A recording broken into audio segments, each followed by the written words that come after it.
하나님 말씀은 사무엘상 24장 1절부터 15절 말씀입니다. 구약 성경 449페이지 사무엘상 24장 1절부터 15절 말씀, 제가 봉독하고 마지막 절 합독하겠습니다. 사울이 블레셋 사람을 쫓다가 돌아오매 어떤 사람이 그에게 말하여 이르되, 보소서, 다윗이 엔게디 광야에 있더이다 하니, 사울이 온 이스라엘에서 택한 사람 3,000명을 거느리고 다윗과 그의 사람들을 찾으러 들렴소 바위로 갈새 길가 양의 우리에 이른즉 굴이 있는지라. 사울이 뒤를 보러 들어가니라. 다윗과 그의 사람들이 그 굴 깊은 곳에 있더니 다윗의 사람들이 이르되, 보소서, 여호와께서 당신에게 이르시기를 내가 원수를 내 손에 넘기리니 내 생각에 좋은 대로 그에게 행하라 하시더니 이것이 그날이니이다 하니, 다윗이 일어나서 사울의 겉옷자락을 가만히 베니라. 그리한 후에 사울의 옷자락 뱀으로 말미암아 다윗의 마음이 찔려 자기 사람들에게 이르되, 내가 손을 들어 여호와의 기름 부음을 받은 내 주를 치는 것은 여호와께서 금하시는 것이니 그는 여호와의 기름 부음을 받은 자가 됨이니라 하고, 다윗이 이 말로 자기 사람들을 금하여 사울을 해하지 못하게 하니라. 사울이 일어나 굴에서 나가 자기 길을 가니라. 그 후에 다윗도 일어나 굴에서 나가 사울의 뒤에서 외쳐 이르되, 내 주 왕이여 하매 사울이 돌아보는지라. 다윗이 땅에 엎드려 절하고 다윗이 사울에게 이르되, 보소서, 다윗이 왕을 해하려 한다고 하는 사람들의 말을 왕은 어찌하여 들으시나이까? 오늘 여호와께서 굴에서 왕을 내 손에 넘기신 것을 왕이 아셨을 것이니이다. 어떤 사람이 나를 권하여 왕을 죽이라 하였으나 내가 왕을 아껴 말하기를 나는 내 손을 들어 내 주를 해하지 아니하리니 그는 여호와의 기름 부음을 받은 자이기 때문이라 하였나이다. 내 아버지여, 보소서, 내 손에 있는 왕의 옷자락을 보소서. 내가 왕을 죽이지 아니하고 겉옷자락만 베었은즉 내 손에 악이나 죄가가 없는 줄을 오늘 아실지니이다. 왕은 내 생명을 찾아 헤아려 하시나 나는 왕에게 범죄한 일이 없나이다. 여호와께서는 나와 왕 사이를 판단하사 여호와께서 나를 위하여 왕에게 보복하시려니와 내 손으로는 왕을 해하지 않겠나이다. 옛 속담에 말하기를 악은 악인에게서 난다 하였으니 내 손이 왕을 해하지 아니하리이다. 이스라엘 왕이 누구를 따라 나왔으며 누구의 뒤를 쫓나이까? 죽은 개나 벼룩을 쫓음이니이다. 함께 읽습니다. 그런즉 여호와께서 재판장이 되어 나와 왕 사이에 심판하사 나의 사정을 살펴 억울함을 풀어주시고 나를 왕의 손에서 건지시기를 원하나이다 하니라. 아멘. 오늘 말씀은 이제 사울에게 쫓기던 다윗이 엔게디 광야에 있을 때 우연히 사울이 이제 용변을 보기 위해서 다윗과 그의 일행들이 숨어 있는 굴에 들어와서, 사울로 보면은 위기의 순간이고 또 다윗에게는 어떻게 보면 사울을 이제 정적이죠, 제거할 수 있는 좋은 기회지만 그 시간에 다윗이 행한 행동들, 그리고 그것을 통해서 그가 하나님 앞에서 어떤 마음으로 하루하루를 살아가고 있었는가, 우리가 그것들을 배울 수가 있습니다. 오늘 말씀해 보니까 사울이 다윗을 쫓는 장면이 나오죠. 우리가 어제 살펴본 대로 이제 셀라 하마느곳이라고 칭했던 곳에서 거의 다윗이 사울의 손에 잡히게 되는 위기였지만 블레셋이 쳐들어옴으로 인해 다윗과 그의 일행들이 이제 구원을 받게 되는 것이었죠. 블레셋 사람들과의 전투를 마치고 돌아와서도 사울은 다윗을 찾기 위해 혈안이 되어 있었습니다. 다윗이 엔게디 광야에 머물고 있다라는 소식이 들리니까 즉각적으로 자기를 따르는 군사 3,000명을 데리고 잡으러 다녔습니다. 이쪽 지역은 우리 들렴소 바위에 거했다라고 이야기하는데 산악 지역이고 굴이 많고 그래서 험한 산세이기 때문에 피신하기가 좋은 것이었고 또 추적자 입장에서는 그들을 찾기가 쉽지 않은 곳이었어요.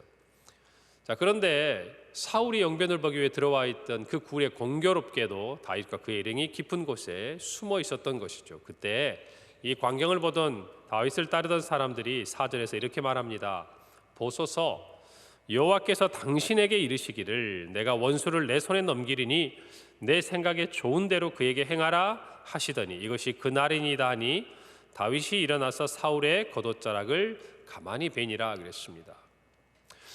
우리가 살아가면서 어떤 상황들을 맞닥뜨릴 때 우리에게 굉장히 또 유리할 수 있고 또 유익할 수 있는 어떤 상황을 만났을 때 저와 여러분은 마음속에 이런 좀 확신을 갖고 싶은 거죠. 이것은 하나님이 나에게 주시는 것이다. 어쩌면 다윗처럼 사울에게 쫓기고 내 인생의 어떤 위기 가운데 지나가는 사람에게 그것을 한순간 역전할 수 있는 기회가 왔습니다. 그것을 놓치는 사람이 어디 있겠습니까? 어리석다고 세상에서는 이야기하겠죠. 그리고 함께 자신을 돕던 사람들도 이것이 누가 당신에게 주신 기회입니다? 하나님이 당신에게 주신 기회입니다. 물론 그렇게 볼 수 있습니다. 그렇게 이야기할 수 있습니다. 여러분, 그러나 우리의 행동은, 우리의 어떤 선택은요, 사람들의 말을 듣고 행해서는 안 되는 것이에요. 여러분, 결국 그가 행한 행동은 누가 책임을 지게 돼 있습니까? 자신이 지는 겁니다. 하나님 앞에서, 하나님, 누가 나한테 그렇게 하라고 그랬어요? 아담처럼 당신이, 하나님께서 저에게 준 여자가 하라고 했습니다. 여러분, 그런다고 아담의 죄가 없어지는 겁니까? 아니에요. 여러분, 인생을 살아가면서 저와 여러분도 뭘 배웁니까? 누군가가 우리를 위해서 좋은 마음으로든 악한 마음으로든 조언을 해줄 수 있고 어떤 이야기를 저희들에게 전해줄 수 있습니다. 조언이 될 수 있는 것이죠. 여러분, 그러나 우리는 고민합니다. 왜 고민합니까? 우리가 조언을 받을 수 있고 어떤 사람들의 도움의 말을 들을 수 있지만 결국 그것을 선택하는 건 누구예요? 우리 자신입니다. 그러므로 말미암아 그 일에 대해서 책임도 누가 집니까? 우리 자신이 지는 거예요. 다른 사람이 내 인생을 책임져 줄 수가 없는 것입니다. 그렇기 때문에 우리가 어떤 행동을 할 때는 철저하게 누군가의 도움을 받기도 하지만 우리가 가지고 있는 지식과 우리가 가지고 있는 경험과 신앙의 눈으로 볼 때는 우리가 가지고 있는 믿음을 따라 행하게 되어 있는 것입니다. 그렇기 때문에 우리는 누구에게 핑계할 수가 없는 것이에요. 그래서 어떤 상황에서도 저와 여러분은 우리가 가지고 있는 믿음이 무엇인지를 분명히 확인해야 되는 것입니다. 내가 아는 하나님에 대한 지식이 무엇인지가 분명해야 돼요. 그게 없으면 결국에는 누군가가 나에게 말해준 대로 행동하고 나중에는 내가 그것을 책임질 수 있는 능력조차 없는 것이에요.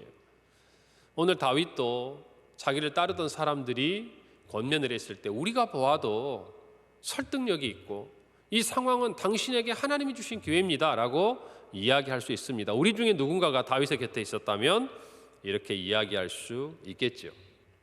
여러분, 그런데 우리가 앞장에서 살펴보았지만 그일라에 있는 사람들이 블레셋에서 침공을 받았을 때 다윗이 하나님께 묻죠. 그랬을 때 하나님께서 가서 치라고 말씀하십니다. 그럴 때 다윗을 따르던 사람들이 보십시오. 우리가 지금 우리 한 몸 건사하기도 어려운데 어떻게 다른 사람을 돕겠습니까? 라고 이야기할 때 다윗이 어떻게 합니까? 하나님께 다시 묻습니다. 다윗은 철저하게 하나님과의 관계 속에서 자신의 어떤 행동과 자신의 선택을 결정하고 있습니다. 그런데 오늘을 보면 여기서 하나 더 나아갑니다. 어떻게 나가냐면 다윗이 일단 자기를 따르던 사람들이 말한 대로 사울에게 접근합니다. 그런데 차마 죽이지를 못하고 무엇을 합니까? 오늘 성경에 보니까 겉옷자락만 가만히 뱉다고 말합니다. 그리고 5절에서 이어지는 6절에 보니까 성경이 이렇게 기록해요. 그리한 후에 사울의 옷자락 뱀으로 말미암아 다윗의 마음이 찔려 자기 사람들에게 이르되 내가 손을 들어 여호와의 기름 부음을 받은 내 주를 치는 것은 여호와께서 금하시는 것이니. 누가 금하신다고요? 여호와께서 금하시는 것이니 그는 여호와의 기름 부음을 받은 자가 된다라고 말합니다. 여러분, 다윗이 그를 따르던 사람들의 진정한 지도자가 될 수 있었던 것은 그가 용맹했기 때문 또는 그가 어떤 전략이나 지략이 뛰어났기 때문, 여러분, 그것이 아니었어요. 한 가지를 꼽으라고 그러면 하나님을 아는 지식이 가장 탁월했고 그리고 그 지식에 순종할 수 있는 믿음의 사람이었기 때문이에요.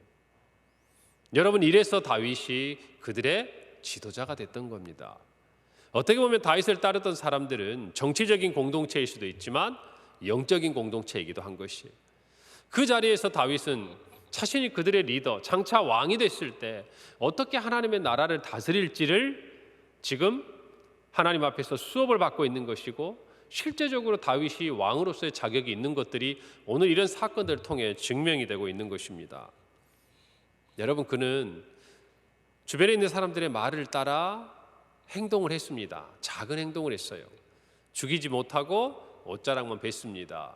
그리고 바로 마음에 찔렸습니다. 이 마음에 찔렸다는 것은 누구 앞에서 찔린 겁니까? 자기 자신에게 찔린 것도 아니에요. 자기를 따르던 사람들에게 찔린 것도 아닙니다. 누구에게? 하나님 앞에. 왜요? 내가 아는 하나님의 지식, 내가 가지고 있고 내가 배웠고 내가 정말 그동안 하나님께서 깨닫게 하신 하나님을 아는 지식으로 보았을 때는 하나님이 기름 부어 세우신 왕, 지금 비록 나를 죽이려고 하고 악한 왕이라고 이야기할 수 있는 그 사람이라도 내가 손을 들어 이 사람을 치는 것을 누가 기뻐하지 않는다? 하나님이 기뻐하지 않으신다라는 분명한 하나님에 대한 지식이 있었습니다. 여러분, 하나님에 대한 이와 같은 지식이 없으면 저와 여러분은 우리의 뜻에 따라 행동하게 되어 있어요. 성경에 있는 것처럼 방자하게 행하게 되어 있습니다.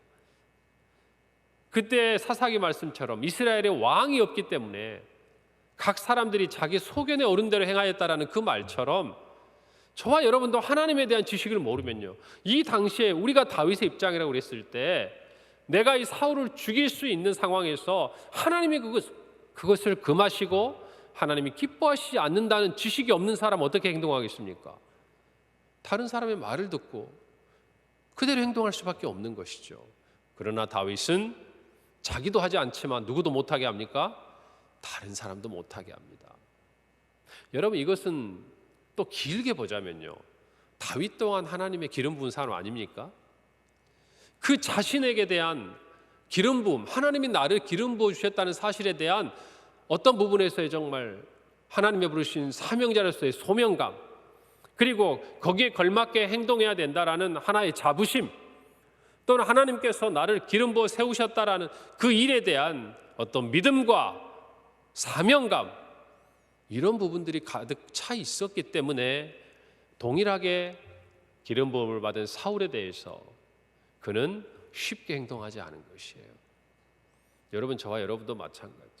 예수 그리스도께서 저와 여러분을 위해 피값 주고 피 흘려 사셨다는 성도요, 신자요, 하나님의 자녀요, 그리스도의 제자라는 우리 자신의 확고한 내면에 그런 정체성이 저와 여러분에게 있다면요, 저는 우리 안에 약한 지체 또는 우리 안에서 정말 우리 힘들게 하는 어떤 내 주변에 가족이 될 수도 있고 이웃이 될 수도 있고 직장의 동료가 될 수도 있고 또 안타깝게도 우리 교회 안에 누군가가 될지 모르지만 그런 사람들을 대할 때 어떤 마음으로 대합니까? 저와 여러분이 가지고 있는 정체성을 그도 함께 하나님으로부터 받았다는 사실을 깨닫고 대하게 돼 있는 것이에요. 함부로 말하지 않고 함부로 판단하지 않고 함부로 정죄하지 않는 것이에요. 왜요? 내 안의 내면이 내가 하나님의 자녀고 내가 하나님께서 정말 이 세상으로 보내신 그런 사명자요 그리스도의 제자라는 것을 알기 때문에 지금 내 눈에 보기에도 부족하고 다른 사람들이 보기에도 다 나와 똑같은 마음일지 모르지만 저 사람을 적어도 하나님의 자녀로 부르신 하나님의 그 뜻을 존중한다면 저와 여러분이 그것을 내가 겪고 있는 경험이나 생각을 가지고 판단하는 것을 두려워해야 된다는 것이에요. 여러분, 이것이 저와 여러분 사이에 중요한 하나님의 자녀로서 간직해야 될 마음입니다. 여러분, 그 마음을 보게 되면요, 다윗을 따르던 사람들이 다윗을 어떻게 대하겠습니까? 여러분, 그걸 아셔야 돼요. 우리가 우리 연약한 지체들을 아끼고 사랑하면 세상 사람들이 우리를 어떻게 보겠습니까? 우리 안에 다른 형제들이 우리를 어떻게 보겠습니까? 여러분, 그래서 예수님께서 새 계명을 주겠다고 말씀하시고 너희가 서로 사랑하면 세상 사람들이 너희가 내 제자인 줄 알게 될 것이다 그랬습니다. 여러분, 사랑이라는 것은 그가 나에게 어떻게 해서 사랑하는 것, 그것은 아주 1차원적인 사랑이에요. 그가 부족하고 오늘 정말 이 사울처럼 다윗을 죽이려고 하는 사람이라고 할지라도 인간적으로 다윗이 그를 용서할 수 있었던 것은 그가 인격이 훌륭했기 때문도 아니고 그가 정말 다른 사람들의 말을 듣지 않는 자기의 어떤 소신과 사명감에 사로잡혀 있는 꽉 막힌 그런 사람도 아니고 오직 하나님 앞에서 찔렸기 때문이에요. 여러분, 저와 여러분이 그것을 오늘 이 새벽에 깨닫기를 바랍니다. 그런 사람을 하나님은 귀하게 여기시는 겁니다. 귀하게. 왜요? 하나님께서 그를 귀하게 여기셨거든요. 하나님. 여러분, 우리 안에는 아무리 악한 자라도 하나님의 눈에는 그 연약함조차도 하나님이 귀하게 보셔서 그를 구원하신 분이라는 것을 기억하기 바랍니다. 그리고 장차 그를 정말 우리가 알던 사울이 전 세계를 나아가서 정말 그가 가진 이름 바울처럼 살아가는 것처럼 그를 어떻게 사용하실지 우리가 알 수 없다라는 것이죠. 여러분, 그래서요, 성숙한 사람, 그는 분명히 하나님을 아는 지식이 있는 사람이에요. 그래서 그 사람은 상황이라든지 사람들의 말을 듣고 행동하지 않습니다. 자기가 가지고 있는 하나님을 아는 지식 안에서 행동하게 돼 있어요. 그래서 저와 여러분이 하나님 앞에 순종하지 못하고 하나님의 뜻대로 행하지 못하는 것은 본질적으로 따져보면 하나님에 대한 지식이 부족하기 때문에 그래요.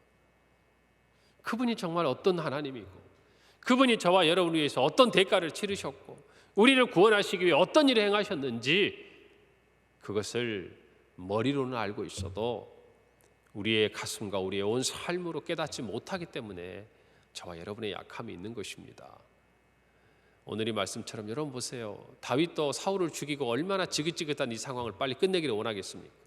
여러분, 이 중에 가장 사울을 죽이고 싶은 사람이 누구겠어요? 다윗이죠, 여러분. 그런데도 불구하고 그는 하나님을 두려워하는 것을 우리가 보지 않습니까? 오늘 이 말씀을 보면서 오늘 하루 저와 여러분도 사람 앞에서 살아가는 것이 아니고 세상의 어떤 지식과 경험 앞에서 살아가는 것이 아니고 하나님 앞에서 저와 여러분이 살아가고 있다는 것을 깨닫고 하나님을 아는 믿음을 따라 행하는 저와 여러분이 되기를 바랍니다. 오늘 10절 말씀에서 그는 분명히 이야기하죠. 나는 내 손을 들어 내 주를 해하지 않겠습니다. 이는 여호와께서 당신을 기름 부어 세웠기 때문입니다 라고 이야기를 합니다. 여러분 보세요. 전에 노베에 있던 제사장들 아히멜렉과 정말 아비아다를 제외하고는 나머지 그 85명의 제사장을 다 죽여버리지 않습니까? 사울이 도액을 보내가지고 여호와께서 세우신 제사장들을 죽이는 것에 대해서 사울이 전혀 개의치 않습니다. 그러나 다윗은 자기를 죽이려고 하는 이 사울 왕을 단지 하나님께서 그를 기름 부어 세웠다는 그 사실 때문에 죽이지 않는 거예요. 이 두 사람의 생각의 차이가 얼마나 극명합니까? 한 사람은 하나님이 정말 택하시고 하나님의 제사와 하나님의 그 성막에 있는 모든 것들을 행하도록 구별하여 세우신 제사장, 여호와의 제사장이에요. 하나님이 당신의 소유라고 말씀하셨어요. 그런 사람들을 죽이는 것을 전혀 개의치 않아요. 자기 백성들도 두려워서 자기 호위병들도 죽이지 않는 것을 죽여버렸던 이 사울 왕과 여러분, 여호와께서 기름 부은 그 사울 왕, 자기를 죽이려 했고 이미 하나님이 그를 버려서 자기에게 기름 부은 그를 죽이는 것조차 그런 기회가 왔을 때 행하지 않는 다윗, 얼마나 극명합니까? 이 두 사람이 가지고 있는 하나님에 대한 지식과 하나님 앞에서의 행함과 믿음을 보세요. 누가 왕의 자질로서 합당합니까? 저와 여러분도 이 두 사람을 비교하고 오늘 하루를 살아갈 수 있기를 바랍니다. 하나님 앞에서 자녀답게 우리 그렇게 살아갑시다. 12절에 보면 여호와께서 나와 왕 사이를 판단하사 여호와께서 나를 위하여 왕에게 보복하실 것입니다. 항상 그런 생각을 하세요. 오늘 또 여러분 누군가를 만나고 우리가 교회 안에서 어떤 일들을 하고 또 가정에서 어떤 사람, 우리 가족들과 함께 또 다른 여러 일들을 할 때 여러분, 사람들이 한번 들어보라, 내 처지와 내가 하는 말이 맞지 않느냐라고 이야기하기 전에 여러분, 우리는 마음속에 하나님이 이 자리에 계셔서 이 이야기를 들으시고 이 상황을 보셨다고 생각한다면 하나님께서 나와 그 사이에 어떤 판단을 하실 것인지를 여러분 마음속에 한번 자신에게 물어보시기를 바랍니다. 그러면 우리가 어떻게 해야 될지 분명히 나와요.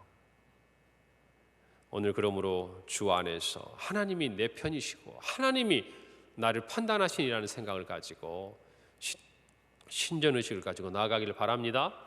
하나님을 의식하는 사람은 겸손해요. 끝까지 겸손합니다. 여러분 오늘 다윗을 보십시오. 다 떠났을 때, 이제 사울이 나갔을 때 그가 뒤에서 사울을 부르고 나서 8절에 보니까 다윗이 땅에 엎드려 절합니다. 그리고 14절에 보면 자신을 일컬어서 죽은 개나 벼룩과 같은 존재라고 이야기해요. 하나님 앞에서는요, 하나님 앞에 신전의식을 가진 사람은 겸손할 수밖에 없습니다. 그것이 하나님이 내 편이라고 믿는 사람의 행동이에요. 말과 행함이 그렇게 표현되게 되어 있습니다. 왜요? 하나님이 지금 이 시간을 보고 계시다고 확신하기 때문에 그래요. 오늘 저와 여러분이 그런 믿음을 가지고 하나님을 아는 지식을 따라 하나님의 자녀답게 겸손히 행하는 저와 여러분의 오늘 하루가 되기를 바랍니다. 기도하겠습니다. 하나님 아버지, 은혜를 감사합니다. 다윗이 이와 같이 행할 수 있었던 모든 일에는 그의 인격도 그의 어떤 정말 가진 능력이 아닌 오직 하나님 앞에서 행하고자 했던 다윗의 믿음과 순전한 행동 때문이었음을 저희가 배웠습니다. 아버지, 오늘 저와 여러분, 우리 자리에 있는 우리 모두가 정말 하나님의 자녀여 그리스도의 제자라는 마음을 가지고 오늘 하루 우리 주신 삶의 자리에서 그리스도의 향기를 드러내는 우리의 삶이 되게 하여 주시옵소서. 하나님을 아는 지식을 갖기에 힘쓰고 그 지식을 따라 순종하며 그리고 겸손히 행하는 우리 모두의 하루가 되게 하여 주시고 우리 평강의 성도들이 되게 하여 주옵소서. 예수님의 이름으로 기도합니다. 아멘. 하늘에 계신 우리 아버지여,